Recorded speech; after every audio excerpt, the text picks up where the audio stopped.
Welcome to the Ministry Pivot Podcast with Russell St. Bernard, a podcast designed to assist leaders as they seize the season of opportunity by pivoting toward it. Let's get started with today's episode.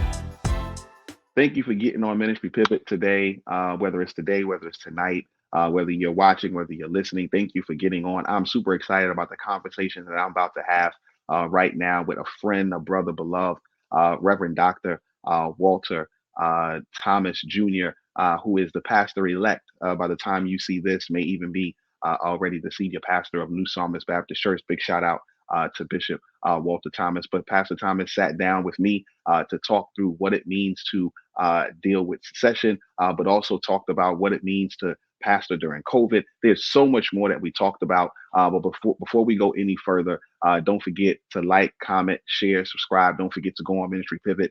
Don't forget about the Pivot University coming up super soon, and just super excited about all that God is doing here. But without further outlining, without further talking, let's go into my conversation with Pastor Thomas. Reverend Dr. Walter Thomas Jr. Is my friend. I couldn't wait. I told him off camera, I couldn't wait to say Reverend Doctor on camera. It's my first time saying it, and I'm super happy that I said it. I'm going to say it again. Reverend Dr. Walter Thomas Jr.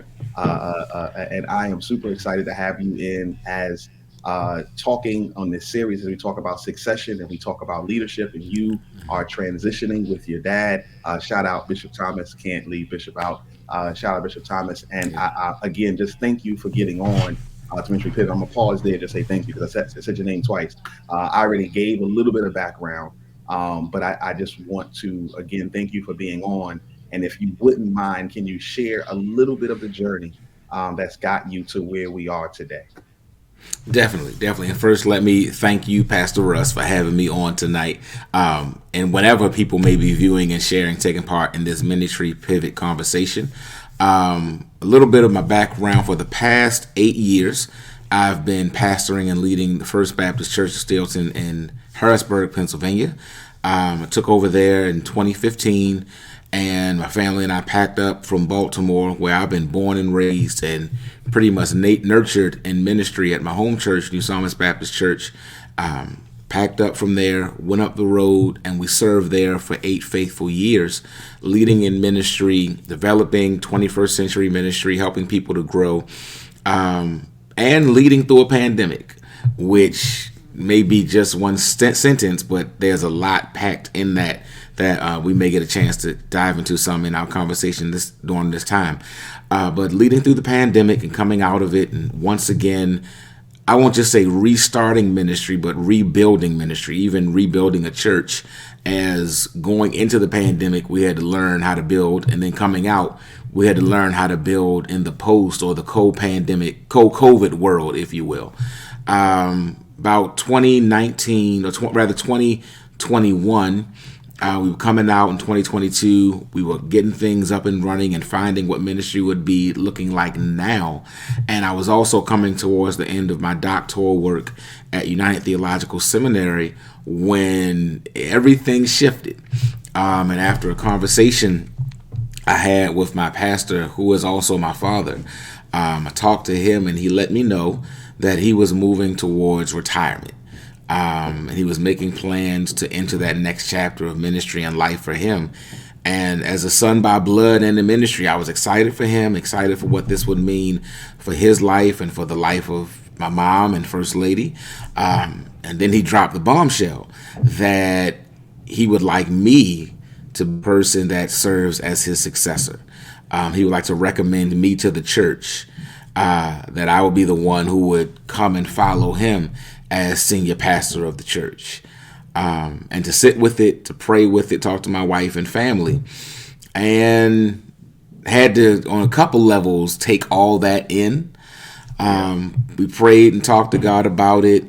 We decided this was the move, and we began working with the church where we were, preparing them if this were to happen, because it wasn't the type of move where it was a unilateral decision. There was a process that we had to go through. And again, we may talk about that a little more.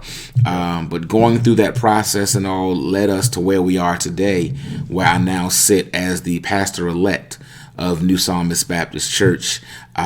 Started there on started working October 1st, started serving on Sundays, the first Sunday in November of last year, 2023. And we've been moving forward now, headed towards installation in the month of May. Nice. So you said a lot, and I know we're going to pause those. Just for those who are watching, those who are listening, don't forget their show notes. Don't forget information on Pastor-elect Reverend Dr.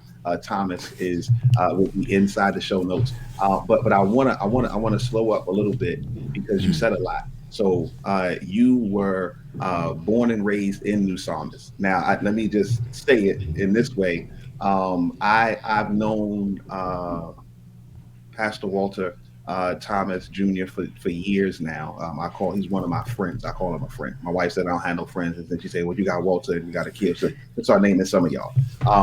But I appreciate the way you've honored God with your ministry, with your faithfulness under such a great man of God as Bishop Thomas, as your dad. So I don't want to overstep that, right? I kind of want those who are listening, those who are watching, to hear a little bit about how it was before. I know it's different now because y'all have a process, which we'll talk about, because that is what we're learning in this series, is that those that have a succession plan process are doing way better than those that do not.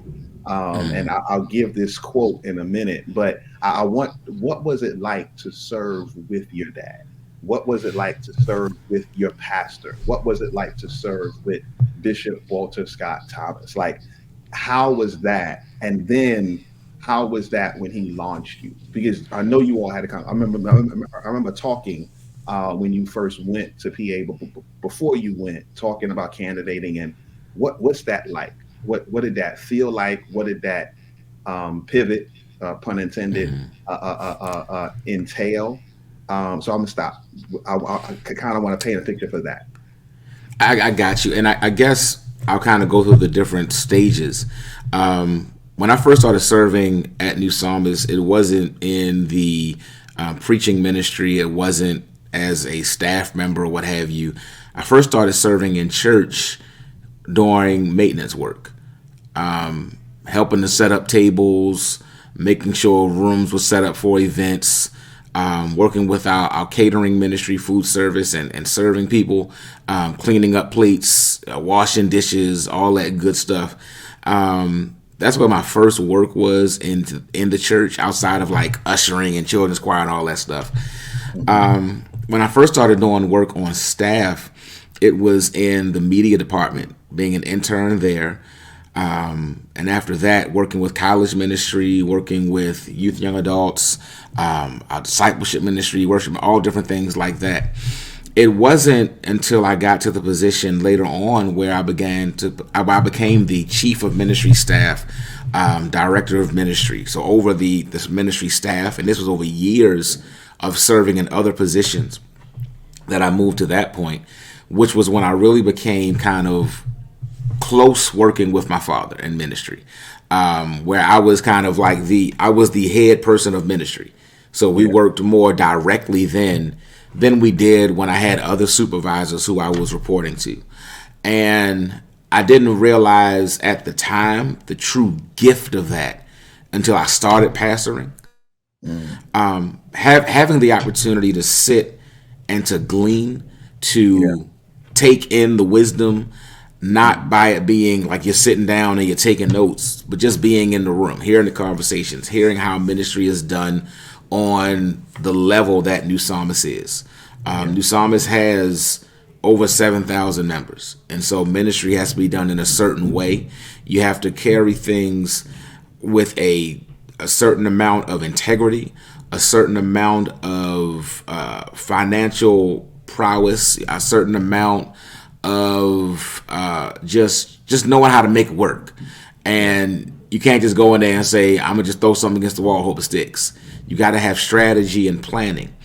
And so sitting and seeing all of that, for me, it became a norm.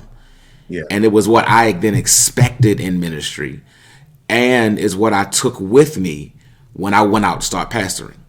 There were some things that I now understood as norms, and for where God called me, I understand my role and my job was to help introduce it to them where they then required it as a norm as well. So to no longer accept less than, no longer accept substandard, but understand that what we're doing, there's a certain standard we got to hold. Not just the bloodstained banner, but we got to hold up that standard as well for things of the kingdom and when we're doing ministry work.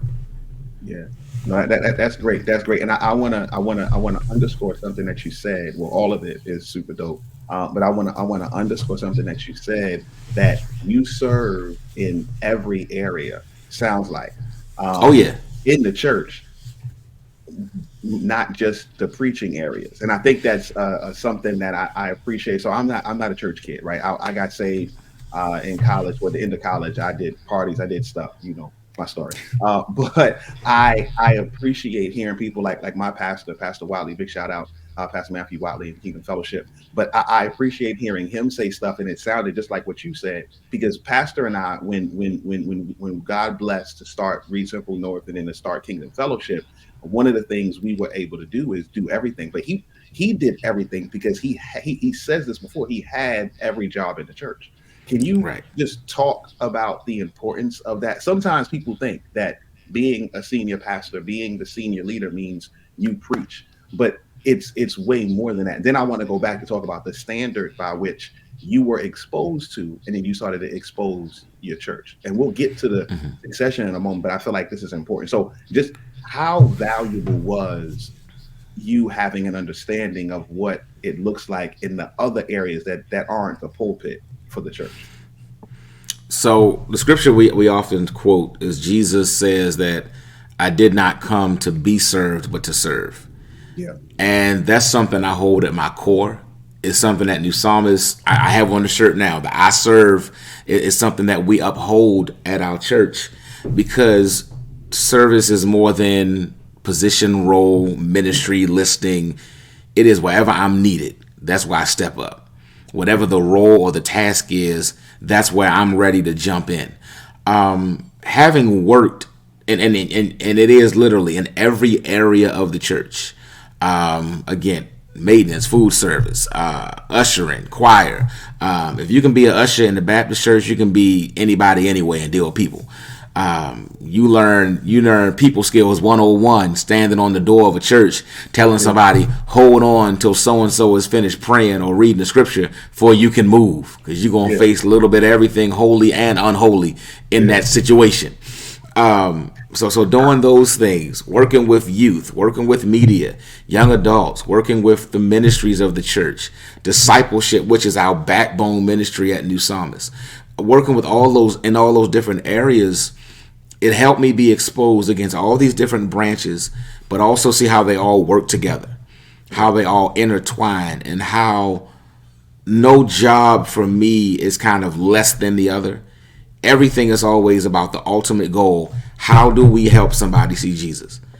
How do we make sure that whatever the mission and the vision is for this season, for this event, for this activity, how do we make that happen? And what do we have to do to make that happen? How can I help serve to make that happen for somebody who's coming, who doesn't know Jesus, who doesn't know New Psalmist, who doesn't know church, and they can meet him here? So that instilled that in me. So there was no job too small. When I started pastoring, and this is one of the ways that this is one of the things God was through the pandemic, because there was a lot, because of where I was and because of the nature of COVID, I had to do myself. I couldn't call on teams to come out because we couldn't get together. There were mandates in place. There were recommendations to not gather. I didn't want to get somebody sick and then have to close a casket and be like, ooh, my bad. Like, no, I didn't want that to happen.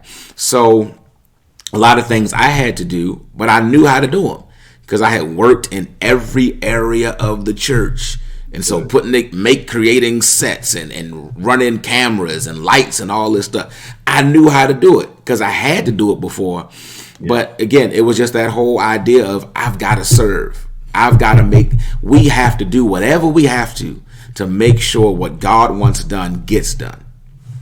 That's great. That's great. And let me. So we're going to veer a little bit, but for those who are watching, those who are listening, I want to dig into this one because you came from a mega church, New Psalmist, and you went into a church that was a thriving. I've preached. You have become. Appreciate you. I've preached several times at the church that you had in PA, and I love the people, but I also love Walter, and I knew that Walter's ministry was on the people, right? But help somebody who's listening, somebody who's watching, and because it sounded like is when you came into church, and I don't want to put words in your mouth, but it sounded like when you left New Psalmist, you came into the church, you had a little more vision, a little more exposure. Let me use that word better. A little more exposure than they were used to. And you didn't just let them not be used to it. You had to figure out ways to widen their exposure, to open the aperture of what they can see. Can you give like one or two things of somebody who's listening, maybe in that same position? You and I both know several pastors who are at churches for the first time, trying to get them going. What are some things that they may be able to look at to use your words from the earlier moment to help them increase their standard? One of the first things I did, it was kind of strategic, but it was also a way to stretch the congregation. When I arrived at First Baptist, when I got there, one of the first things I did was did a bus trip back to New Psalmist. It was the year of my dad's 40th pastoral anniversary, and I wanted my church to celebrate this moment with my family, with my home church. And so we did a bus trip, as many members that could. We run on down to Baltimore, and it was one of the big services with a nationally recognized, internationally recognized preacher who was preaching. So I knew all the bells and whistles would be going off, that it would be 5-star, excellent manner presentation across the board. So I wanted them to share in the moment, but I also wanted them to see where I was coming from. Because, you have folk on the search committee who had seen me preaching on DVDs. Now they get YouTube links. But back then, at least, sound like so long ago, just 2014. But yeah, send me a tape. Put a tape in your packet. Mail it in. So I had sent my DVDs. And so some of the folk had seen kind of where I came from. But First Baptist didn't know New Psalmist. They didn't know Walter Thomas Sr. They didn't know my background. So I wanted them to come experience it firsthand, to know the mindset that I was coming to with ministry, to know the model that I was coming to with ministry. And in showing them that, it was for some of them to help challenge and push them, for others to see that there's something possible beyond what has been done before. First Baptist was and is a great church, some of the best people you will meet in the world. And I have been privileged now to be able to reflect on my time there and see why God placed me there. Russ, my wife and I and our kids, we served, and this may veer a little bit off of where we were going. We served at First Baptist like that was it. My role was never, or my thought was never, I'm going here for a little while, and then at some point I'm going somewhere else. No. Yeah. My model in ministry was, when God calls you somewhere, that's where you go. Yeah. My father's pastored New Psalmist for 48 and a half years. That's the motto I have. When you're somewhere, you stick. That's where you are. You're planted. You don't, move other places. And so when I went to First Baptist, we went all in. We gave it everything. We poured out everything there. It wasn't like I was holding back for a future assignment. Yeah. And so we served and gave it everything while we were there. And God helped me to see that's why I placed you there. It wouldn't be there forever, but it was so that you might give them everything you had for that season, to help them become who they are today, and to help them make it through a period in ministry that no earthly individual saw coming. Yeah. A point in time when church doors are shut and we not having live worship. Yeah, that's why God called me there. If for no other reason, that church survived COVID, because of the partnership of the ministry God blessed me with and the people who were there. We made it through that thing together, and God helped me to see that's the reason why I had you there. It's to pour out, to grow, to learn, but to get them through that season. Yeah, no, that's phenomenal. And I wrote down and big shout out Brianna in the background. She's going to be doing these show notes for us. But you said mindset of ministry. You also said the model of ministry, that you came Mhm. in and you tried to help the people to see it because you had seen it, but you needed them to be exposed to it. Now, let me go back. We're going to get to the succession stuff in a second, but I got to deal with this because until you said it, I didn't really hear it that way. But obviously, you knew what God was telling you. But I think so. Again, Walter, Reverend Doctor Walter Thomas is a friend of mine, and but I know him as the guy, like the youth guy, like I was the youth guy, and the tech stuff. And it dawned on me now, like during COVID, um, we were all sharing stuff. We were all trying to figure Yeah. it out, but you were one of the pastors who, like, you can you just talk about the COVID season for a minute? I mean, you were doing everything. You were setting up the stage, you were putting up the light, you were fooling with the green screen, and you were editing your own. And I know a lot of pastors were doing that, but I'm just telling you, Walter was a little different with how you were putting it all together. And now I'm reminded that you carried that season for a very, very long time. I remember us sharing stuff. Again, big shout out to Kingdom Fellowship and all of our other pastors. We had a Dropbox full. We were all sharing stuff, video Yeah. stuff online. But just talk about what that season meant, but what I want to say though, Pastor Thomas, is what that season developed. Because while I think you Mhm. had some stuff, I think that the season developed some stuff. So that season still gives me some PTSD. I'll say that from jump. Yeah, Um, because of the not just the nature of it, but the way it started for me. yeah, The COVID era. I was sitting in a funeral for my goddaughter. She was 26, 27, I believe, 20 years old, mhm, and she had gotten sick. She had an illness already that she was battling with and had overcome so many times, pulmonary hypertension. She had struggled with that, but something had hit her body, yeah, and when they treated it, her pulmonary hypertension acted up. When they got the pulmonary hypertension in order, this mysterious virus once again was now acting up in her. I'm sitting in her funeral, texting my one of my deacons who helps out with stuff, saying, "Can you record the choir tonight? We may have to use this stuff for services for the next couple weeks." And my announcement to the church was, for 3 weeks, we're going to be having services online. yeah, After the funeral, we leave, come back to Baltimore the next day, get up to PA like 11 o'clock at night. I go immediately to the church and start rewiring the sanctuary for a virtual service experience. So before, we had a camera back in the corner, not much lighting, what have you. So I end up rewiring the camera to put it in the center aisle to give a more intimate shot. Because again, my whole idea of ministry is, how can I serve somebody else? So how can we put something out that connects to the person at home who yeah, for years, Sunday morning, they've been getting up, coming to the building, and now they got to watch it through a screen. yeah, They got to sit at home on TV, or for some on phones and what have you, a computer screen, and yeah, watch church. So I'm yeah, starting to retrofit the room, if you will, yeah, for some type of experience. 2 weeks later, we can't even do that because of the restrictions now. We can't gather more than 10 people, which means you can't have me, some singers, and a couple other folk helping to open the building. So it is a whole new model now, yeah, something completely different. yeah, And it kind of became a one, retooling those old gifts from doing media ministry, but then two, seeing what we had at our disposal. So I started pulling choir selections from past live streams. Thank God we started streaming my second year there. We started streaming for like sick and shut in, or for folk who just wanted to tune in and see what was happening at this church in Stilton, PA. But because of the system we use, it stored all those online. So I'm yeah, pulling choir selections from that.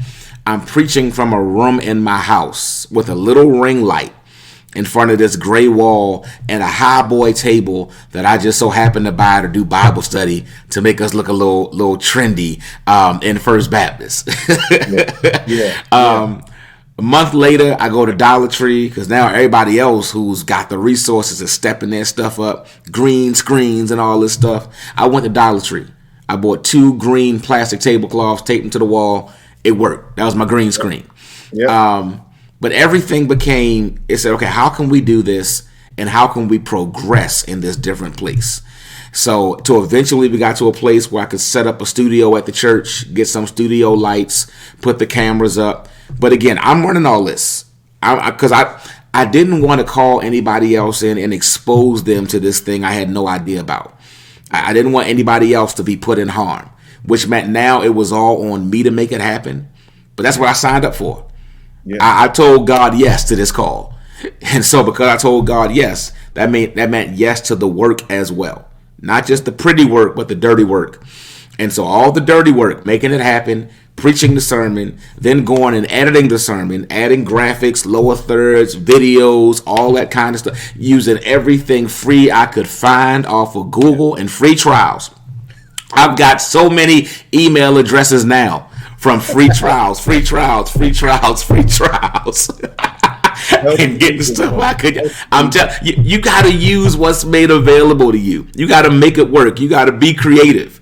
And so doing that for 2 years, and again, over the time, it grew as restrictions lessened. We could bring in singers and record them. But again, I'm the producer behind the majority of this because I'm the one who has the mindset and knows the technology best enough to make it work quickly. Because every week you turn something over. But through all of that, it showed me just how much was in my resource bank. It let me know you're not a novice at this. It let me know you bring stuff to the table. You know, it's not always you pulling off of what you learned from this, that, and the other. There's stuff that's in you. And sometimes we don't realize everything that's in us until we have our backs against the wall and there's no other option than for you to step up. And when you step up, you realize who you really are. And that's one of the things I begin to discover is what I bring to the table, what I have to offer in ministry, what I have to offer to the kingdom. Because there were folk, like you said, we had the group Dropbox. I found myself talking with other senior pastors who were my mentors, big brothers and big sisters who I looked up to, who are now calling me. Yep. Asking me, how do you do this? How do you make this happen? How do we make this work? And again, it began to show me you bring more to the table than you think. One of the things I often do, and I've learned more about it now through the pandemic, is I will sell myself short. No. I'm so used to the number 2 seat that is comfortable. I don't mind being in the background. I don't mind sitting back and what have you. And God forced me to have to step up and forced me to have to open my mouth and show what's in me. Speak up and not just sit back. And that's one of the things that was developed through COVID, was learning and being comfortable now with that position and posture. That is great. That is great. You said so much, and I can't go back to all of it, but I do want to go back to a piece of it. And thank you for sharing. Again, for those who are watching, those who are listening, you're going to get the show notes. But Pastor Thomas is walking through several pieces. But the COVID piece, and let me just say this. I remember when we had conversations around it, but I remember before that, again, big shout out to my pastor, Pastor Watley, and also to our CFO, Reverend Loxley O'Connor. We used to always meet, and I used to talk with like the other larger churches, right? The other churches that didn't look like us. And I remember there was a week, well, I forget when it was. There was a week when I was calling, they were calling, and they started to reach out to us like, so what are y'all doing? I'm like, hold on, y'all don't got the answer? I called Walt, Pastor Watley, and Reverend Loxley with so much joy. I said, yo, don't nobody know what to do. We all got like nobody is amazing. Like we just got to figure it out. Like, and I felt so much, but to your point, there was so much in us that we relied on, we were comfortable with. And that season pushed us forward. That season, we're going to link in the show notes. Pastor Watley wrote this article back then from a famous quote. The article is "Never waste a good crisis," and literally in that we grew. But I want you to hear again, if you're listening, if you're watching, senior pastor, you just got to church. There's a lot going on. There was stuff. Walter was equipped with some stuff that it wasn't until that season that you were able to produce it, but even do more. So I think that is just phenomenal. And man, I'm telling you, like again, you were one of the ones I was like, man, he is doing it all this by himself. Like I got some people, and we trying to produce some of this stuff, and he's throwing in lower thirds, and he's cutting in videos, and I'm like, this dude is, and he got to preach it. Like, what in the world? But you're gifted, man. Again, I definitely salute you. I want to jump because I know the people, I know the time. I want to jump really quickly to talk a little bit now. God blessed you in PA. Now you're back in Baltimore, back at New Psalmist. You are the pastor elect. We're recording this now in late January. By the time this comes out, you'll be just maybe a month or two before you are officially installed. I heard you say May, so before you're officially installed. If it runs late, don't blame me. Actually, it's my show. Blame me. But it's may come closer than then. But I want to talk about the path that you and Bishop Thomas, again, big shout out to Bishop Walter Scott Thomas, that you all took towards succession, that you all took. I know you said he called you. I know you said he had you pray about it, think about it. I know that you had to bring it before the church, and there was a selection process, and all of it had to happen. But I'm saying it because Bishop Thomas has been the senior pastor of New Psalmist Baptist Church for almost 50 years. Is that right? Is it almost 50? It'll be 50 years in 2025. 2025. So it's 40. So as we stand right now, it's 40. It's 49 years, which is absolutely 49 in April. Yep. So about next month. Yeah. When this airs, about next month. Yeah. Yeah. 49. That's just absolutely ridiculous. I'm asking the question because a little while ago I was able to be a part of a study, and the people on the team with the study, you were probably a part of it. So they asked everybody stuff. But Barner partnered with the Black Millennial Cafe. Big shout out, Rep. Bree, and they have this stat, which is the reason for this talking about secession. It says less than half of Black church leaders over the age of 60 plan to retire in the next 10 years. Later on inside the article, inside the stats, it says that it's clear that the majority of these pastors and these leaders are not planning to leave the church, just retire, but planning to only not continue their service if they get ill, if they die, those type of things. So the whole point is that in a couple years from now, there are going to be several churches who have new leaders coming in, or several search committees looking for leaders, and they're trying to replace a legacy pastor. And so I thought it important to bring together some of my friends, thank God that I know people who are able to do this, but to talk about what that means. What does it look like? What were you thinking about? What did you and Bishop talk about? You all are still doing it now, which I love the fact that y'all are co-leading right now, which I think that is super key, super awesome to give people time to transition. But the main thought in this question is, what does that process look like? How does it look on your side? How do you think search committee should be approaching it? So it's a several layered question. The first point is just, what does it look like on your side? Coming in behind a legacy pastor, obviously it's your dad, so that's a whole nother level. But coming in behind somebody who spent 40 plus years in the ministry, what does that look like? I have to appreciate it. I can't come in thinking I'm the new kid, I'm the new pastor, I'm gonna do my way. I have to appreciate the foundation I'm standing on. I'm coming into New Psalmist, a ministry that is on the level that it is, because of the work of Bishop Walter Scott Thomas, because of the work before him of a Junius Gray and a F.C. Atkins. Though in 125 years, New Psalmist has had 3 pastors, because those pastors came and did the work and served faithfully. And I stand on the shoulders of each of them. And so I don't come in thinking, having a sense of arrogance or even entitlement. I come in humble. I come in teachable. I come in also, though, confident in who I am. I think there has to be a healthy mix of appreciating what is, but also knowing that you bring something to the table. And so, but I had to grow to that point as well.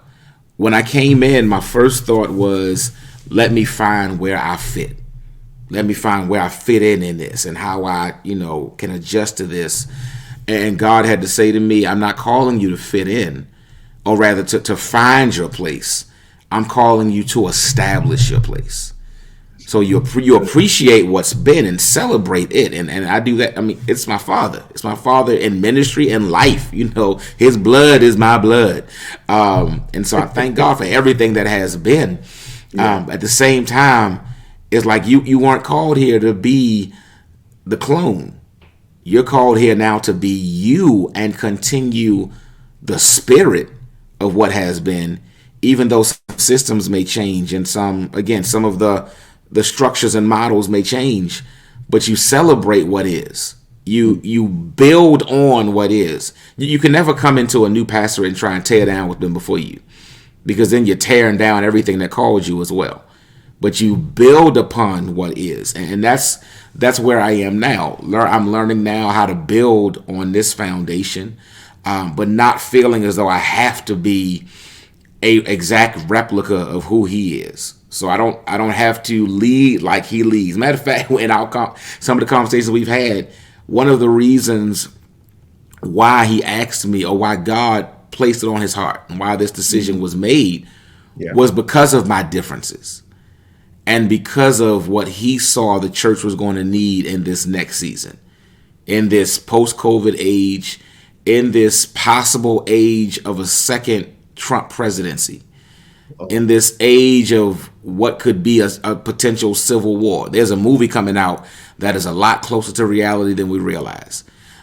In the age of wars erupting around this world, global climate crisis and different things of that nature, in the age we're living in now, the gift set that God has given me that is different than his is what he saw was necessary for the next pastor of the church. And so that gave me another level of comfort and confidence to be myself. From preaching styles to wardrobe to sermonic presentation, being comfortable and being me, and establishing what my leadership will look like in this church, have been where I am now. Again, no longer trying to just fit in and find my place, but establishing what my place and what my pastorate's going to be like. No, I think that is phenomenal. I think that is so golden, right? When it comes to just pastors and leaders, right? And again, I'm no senior pastor, but I've interacted with enough, some, not enough, but some of them, and I know. Man, let me slide. And I know that it becomes tough because you want to match what the people have seen, right? Right. But what I hear you saying is you need to match what God has given you, trusting what the people haven't seen. And I think I'm gonna stop because I want you to allow, because what I hear, and I hear it all the time, right? I hear it all the time from wherever I am. Again, shout out to my church. People always like, oh, you can do that because you over there. But I don't think it's a where you are. I think it's a who you are. Right? Yeah. You are who you are. So go ahead. Because you know the pastor I'm talking about. You know this. Yeah, it's really about what's in you. I mean, you hit it right on the nose. But my predecessor at First Baptist, Dr. W. Braxton Cooley, who now rests with the Lord. He was a great help to me while I was there and while he was still alive. He served at First Baptist for over 30 years. There was some time between his pastorate and mine while they went through the search process and all. But coming behind him was coming behind a long tenured pastor. Yeah. I couldn't come in and tear him apart and tear him down and talk about, oh, we got to do this different. No. Yeah. I was there to build on that foundation. Yeah. I wasn't there to try and outdo him. It was, what is my call for the season I'm in? Yeah. And we got to a place where I began to realize one of the things God was calling me to do kind of in the post-COVID age was to strengthen what remains, to strengthen those who are there. I didn't know it was going to be for this next season they're in now, where they're close to finding their next senior pastor. But that was just my call for then. So now I'm at New Psalmist. I'm following 48, 49, almost 50 years of ministry. I ain't coming in to tear everything down. Yeah. I got to cheat. And forgive me because I don't know what Siri is doing on my phone. But I had a cheat code. I have a cheat code of 48 years of foundation that I now get to stand on, and we build up from there. We're not starting at ground level. I'd be foolish to come in and try and be like, all right, we wiping all this out. We doing it this way. We turning out lights. We filling the sanctuary with fog. We going CC. I'd be crazy. I'd be a whole fool. They'd vote me out as a Baptist church. They'd vote me out in a year and a half. But I'm building on what has been, because I don't think God made a mistake when he called Walter Thomas Sr. there 48 years ago. He called him there to lead for that season and that age, and to lead to the place where now we can connect and go further and go forward from this point, as opposed to me spending time trying to tear everything else down. No, I think that's great. I think that's phenomenal. Again, if you're watching, if you're listening, check out the show notes. We're going to put some of these nuggets in there. I want to ask two last questions, because I know the time is getting close to people either getting to work, or you're finishing your workout and then y'all just don't finish. Go back and listen to everything. But I want to ask two questions. One, what was the conversation like from Bishop's standpoint to you, right? Like what, and I'm trying to help senior pastors who may be knowing that it's time, or it's time to look, and kind of, without having Bishop here, for them to kind of think about the things that he may have shared with you that you wouldn't mind sharing with us. Then the second question is the search committees, right? Somebody that's on this may be a part of church leadership. You may not be the senior pastor.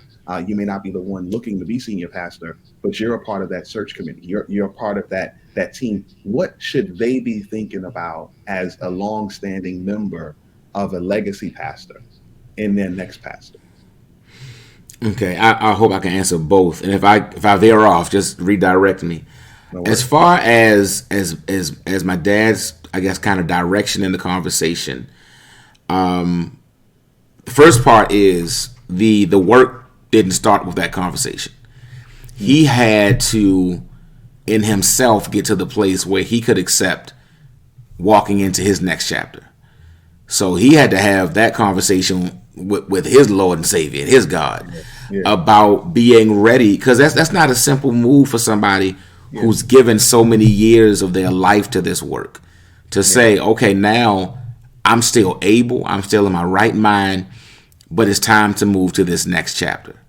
Yeah, I appreciate as his son, and this is bloodborne, I appreciate that he's doing this while he can still enjoy the next chapter. Too often, and you hear it mentioned in the number, and I know you gave her a shout out earlier, but we got to shout out Bree Parker. I mean, she does an awesome job getting these stats and these numbers together. She's a very much needed and valuable tool in ministry in the kingdom in this season. But so many of our fathers and mothers in ministry wait until the next chapter for them is no quality left of life. But they are now have so many scars from ministry, and so much weight has been on their body that for many of them, their days are not long after they leave the pulpit or they die in the pulpit. To get to a place where that's been the example, and you say, no, I'm going to shift now while I can enjoy the next chapter. So that all happens before he ever calls me and we have a conversation. He has to get to that place. Then, because of the unique nature of the Baptist church, and let me even add in the African American Baptist church and our wonderful gifting of autonomy, every church is different. So even what I say may not work for every Black Baptist church, but this is what happened at New Psalmist. They then had to work through what the next chapter and how moving into that chapter would work. For most of our churches, constitutions ain't been touched in a number of years. And so whatever is in there when it comes to pastoral transition or selecting a new pastor, most of it is outdated. So they started doing the work to make sure that whatever the process was, it took into consideration that we have a pastor leading us now who we trust. We trust their decision making. We trust their wisdom. We trust their leadership and their guidance. We want them to have a part in our next pastoral transition.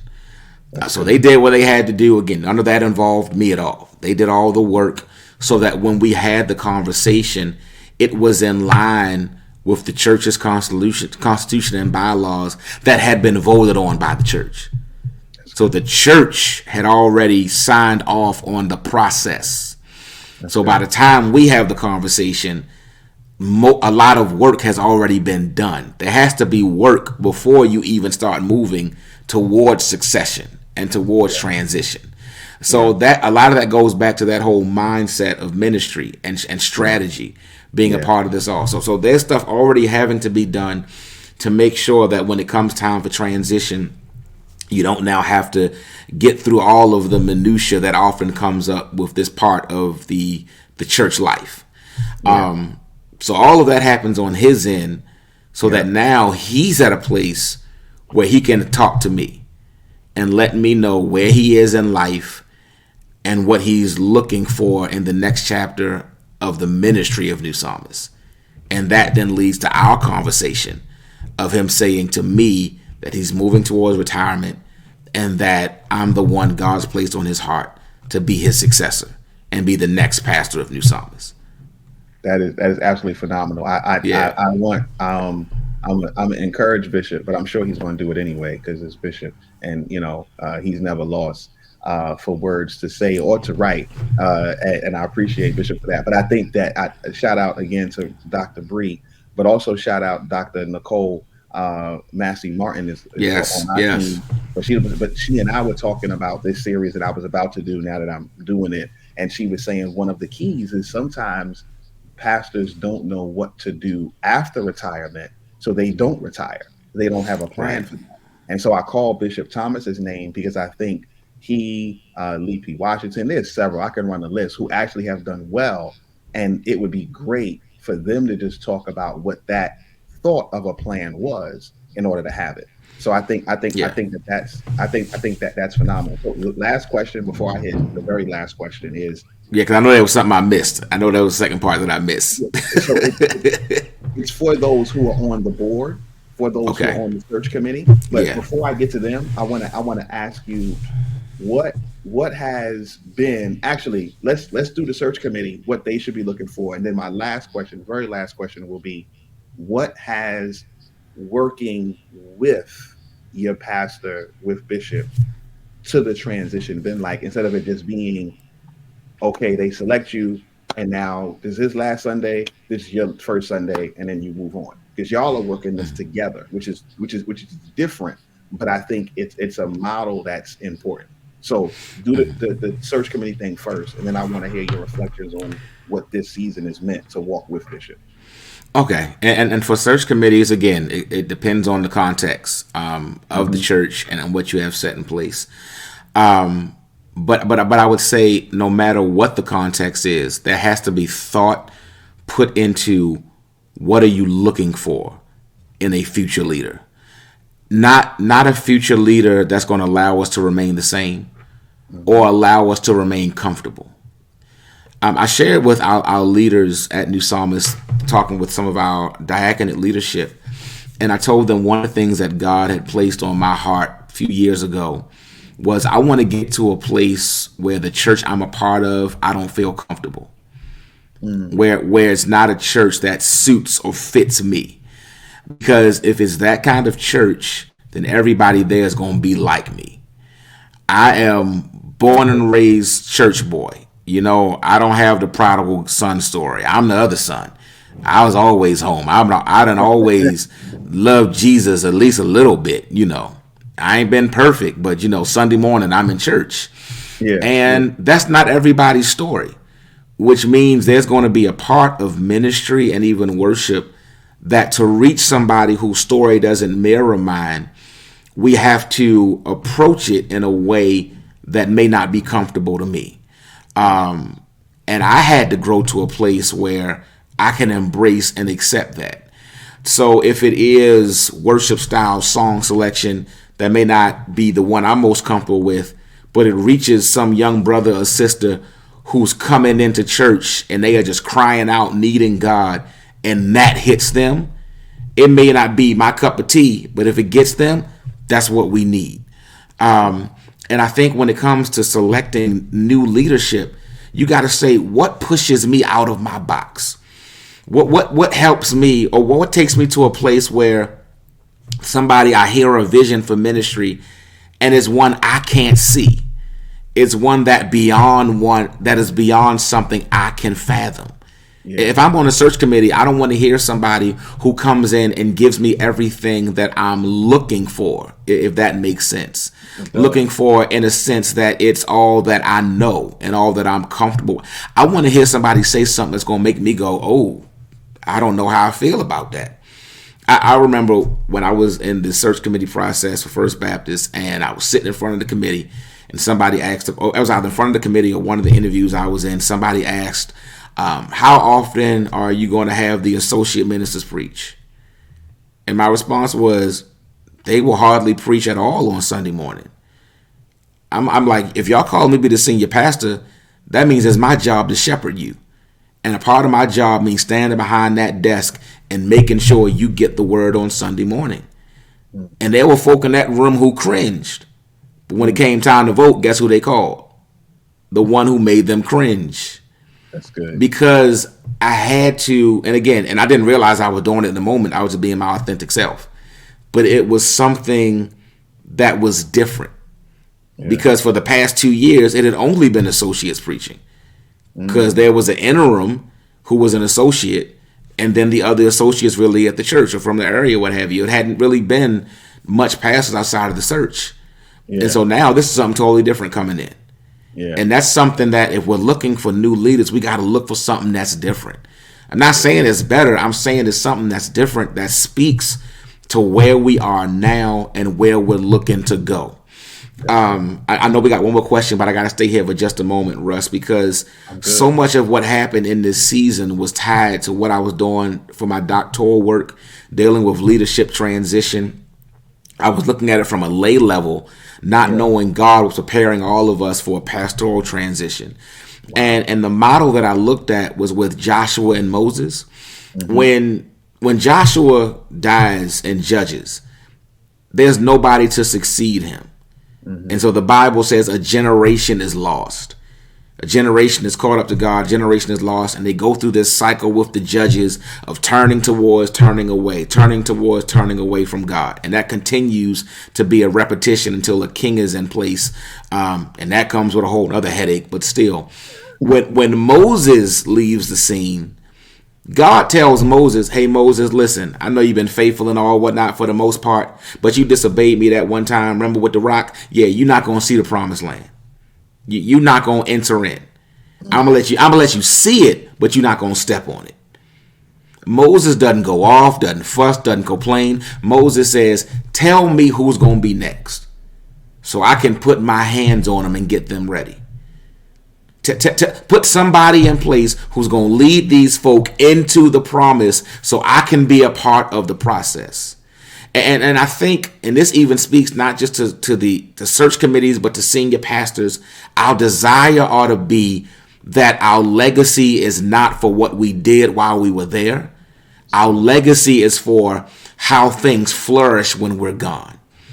Because I think the worst leaders are the ones who we can only point to them while they were there. Instead of saying this person was a great leader because of how they passed the baton, because of how they set the ministry up to grow after them, how they set the church up or set the organization up to flourish after them. I think that's a great leader and a great legacy and a great mark.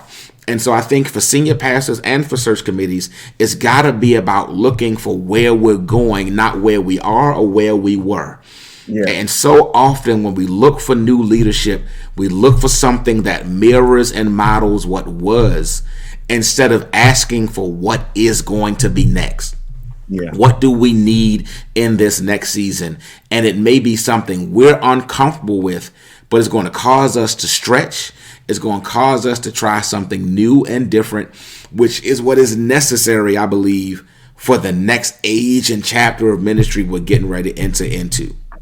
Yeah, I think so. That's phenomenal. I'm so excited for New Psalmist, man, and for you all. I think I want to highlight one thing before I ask the last question. For real, people like y'all preachers, y'all saying this last thing 3 times, y'all lying.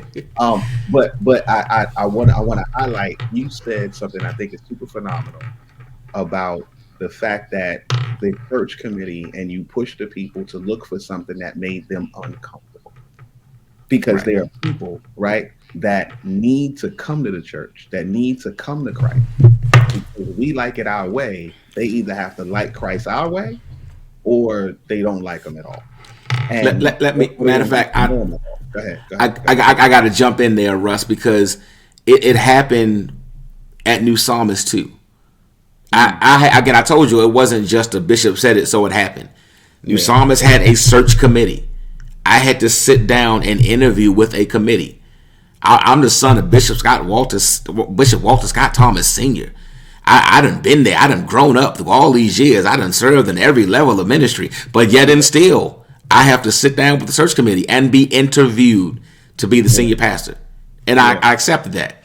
But they had a question about carrying on or how the way in which it was phrased to me.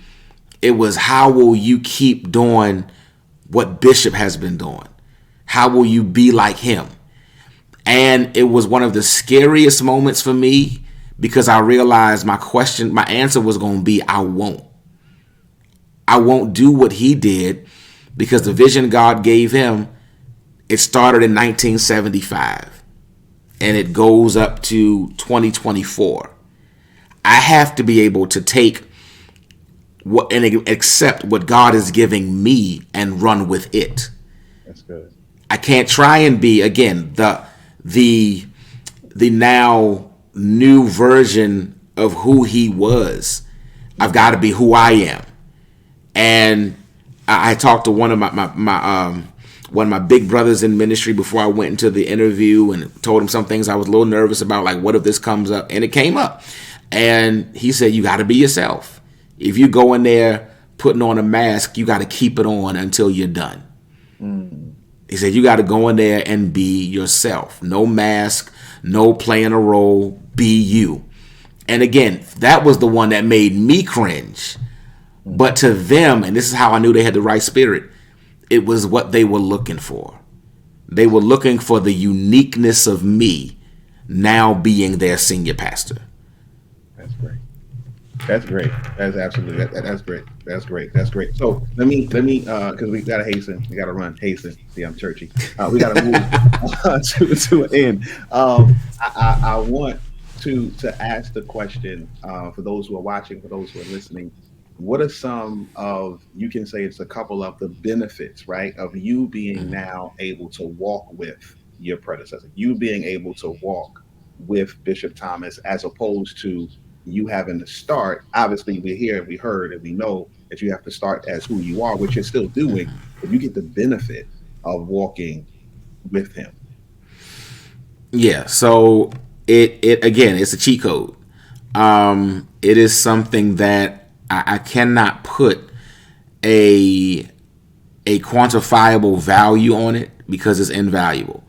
Again, to be able to have the resource of 48 plus years of ministry, to be able to see how he deals with different people dynamics, how he leads in different settings, and to be able to go to somebody when I have questions, to be either a well and resource of knowledge, or to be a sounding board, to be somebody who I can work with, say, on series development, and he brings his wisdom, I bring my creativity, and to see the two work together. We did a series at the end of the year, Out for Delivery, around the Christmas story, and the prophetic messages of Jesus coming, and the way in which you could see both of us being a part of that coming into reality. I mean, it was special.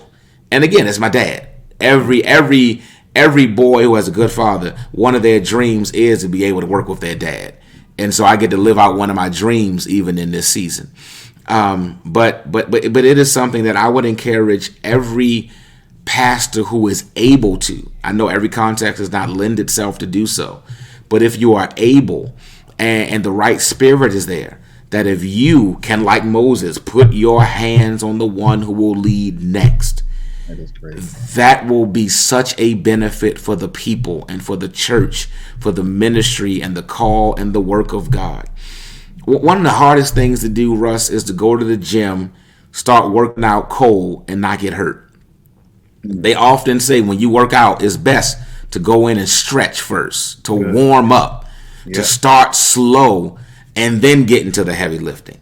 This has given me a chance to stretch, to warm up, to get myself revved up. So when I get into the heavy lifting, I'm not pulling the muscles and popping ACLs and ended up on the IR and needing a sabbatical in year 1 of ministry. Yeah. This has given me that season and that time that I get to warm up walking with my pastor. And so I couldn't put a value on it. I couldn't put a price tag on it, but I just know it's necessary for where ministry is now, to not start cold, but to be able to have that time that you can rev up and get yourself together. Because here's something else that helped us in our process. Before I ever started doing stuff on Sunday morning, I was already doing stuff Monday through Saturday. So I started working October 1st. I started preaching the first Sunday in November as far as in this position. I wasn't presented to the church as the congregation on that first Sunday in November. But in October, the staff met me, and I started working with them and working with the partners of New Psalmist and working with our different vendor relationships and meeting those who are part of not just the ministry work, but also the business side of New Psalmist, doing all of that for a full month before even starting on the Sunday morning piece. So again, having that time where I'm getting to stretch, I'm getting to warm up, so that once it's getting going, I'm not worn out on the first day. I have what I call it again for the best terminology. It's a literal cheat code. Hey, I hope that you were excited about that conversation. Pastor Thomas was so excited. He had one more thing that he wanted to share. Let's hear that one more thing. So yeah, I wanted to share one thing for anybody who may be serving at a ministry now, and you may feel as though that there is a season God is calling you to shift and to move in a new direction. One of the things that helped and blessed me was being faithful and honest to where I was. I poured out my all while serving at First Baptist, didn't hold anything back. When it came time for the transition to possibly happen, I talked to my leaders there.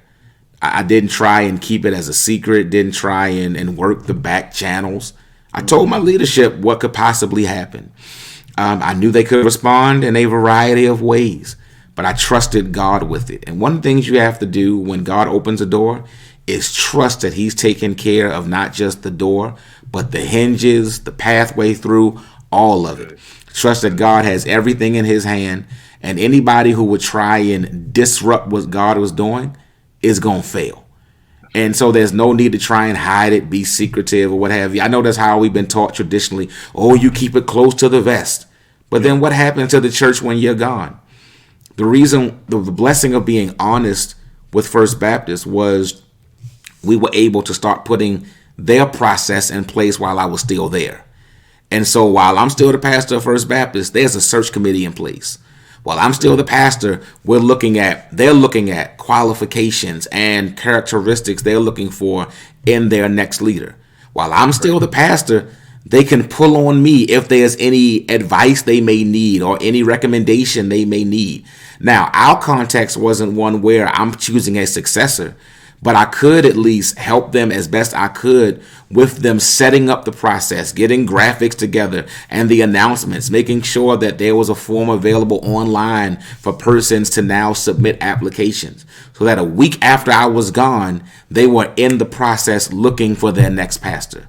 Not having to start when I'm gone, but actually we're working together so that once I'm now exited off the scene, they're moving into their next chapter quickly. And so wherever you're serving, be faithful, but also be honest with them and trust that God will take care of any residual consequences or things that may arise. If God called you to it, he's going to see you through it and make sure that his will comes to pass. Oh, that's good. That's good. I'm glad we came back for it. That's phenomenal. Again, man, I'm super excited for New Psalmist. I'm super excited for what God has for you, man, and the leadership that you have taken and the leadership that you will begin to develop and implement to the people, man. Thank you again for getting on Ministry Pivot, and super excited for what God has. Thanks, Russ. No problem. Awesome. That was so good. I am so excited, so appreciative of my friend, my brother, Pastor, Reverend Dr. Walter Thomas Jr., pastor-elect there over at New Psalmist Baptist Church. You heard him talk about so many things in that last point, to just be honest. If you're going through this, the process, even right now, that God is going to bless your honesty, that God is going to bless your strength, that God is going to bless who you are and how God is moving in and through your life. Again, don't forget to go on to Ministry Pivot to check out our articles. Don't forget to check out our other podcasts. Of course, don't forget to sign up for Pivot University. So excited about all that God is coming and all that God is doing through Ministry Pivot, but also excited about you and this being your season of opportunity. All you have to do is pivot toward it. God bless. That's it for today's episode of the Ministry Pivot. We hope you enjoyed listening and gaining some valuable insight. Don't forget to subscribe to our podcast on your favorite platform so you never miss out on our future episodes. And if today's show has resonated with you, please leave us a review to help others discover our podcast. For more resources and updates, visit our website at ministrypivot.com. And be sure to join our email list as well as follow us on Instagram at Ministry Pivot. Thanks for joining us today, and we're excited to have you back next time for another insightful episode of Ministry Pivot. Stay connected, keep pivoting. We'll see you soon.